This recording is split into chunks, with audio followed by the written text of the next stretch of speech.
അടിയൻ നിങ്ങളെ അന്വേഷിക്കുന്നുണ്ട്, പെട്ടെന്ന് ചെല്ലാൻ പറഞ്ഞു. ചതിച്ചു. തല്ലാനാടോ വിളിക്കുന്നത്? അതെങ്ങനെ മനസ്സിലായി? കടിയൻ്റെ മോനെ ഞാൻ അറിയാതെ മണ്ട എന്നൊന്ന് വിളിച്ചു പോയടോ. അത് അവൻ അങ്ങേരോട് പോയി പറഞ്ഞു കാണും.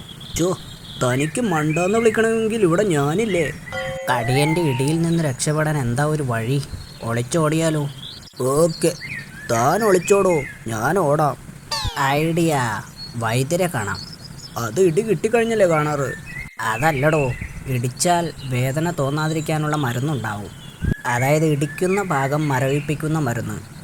ആ, ഇടി മരം കൊണ്ടാണെങ്കിലോ? ഛേ, വൈദ്യർ സ്ഥലത്തില്ല. വേറെ ആരെയോ മരവിപ്പിക്കാൻ പോയതാവും. ഷോ, ഇനി എന്തു ചെയ്യും? മരവിപ്പിച്ചിട്ട് നാളെ വരാമെന്ന് കടിയനോട് പറഞ്ഞാലോ? ആ സൂത്ര, എൻ്റെ ഒരു അമ്മാവും പണ്ട് വൈദ്യനാവാൻ പഠിച്ചിട്ടുണ്ട്. എങ്കിൽ പോയി ചോദിച്ചിട്ട് വാ. ആ, വേഗം വരണം, ഞാനിവിടെ വെയിറ്റ് ചെയ്യാം. വിളിച്ചാൽ താൻ വരില്ല അല്ലേ? അയ്യോ, സൂത്ര കിട്ടി, മരവിപ്പിക്കാൻ സൂത്രം കിട്ടി.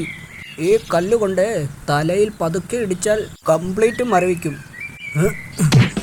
സൂത്രനെ തല്ലാനല്ല ചേട്ടൻ വിളിച്ചത്, ഇഷ്ടം പോലെ തല്ലിക്കോ.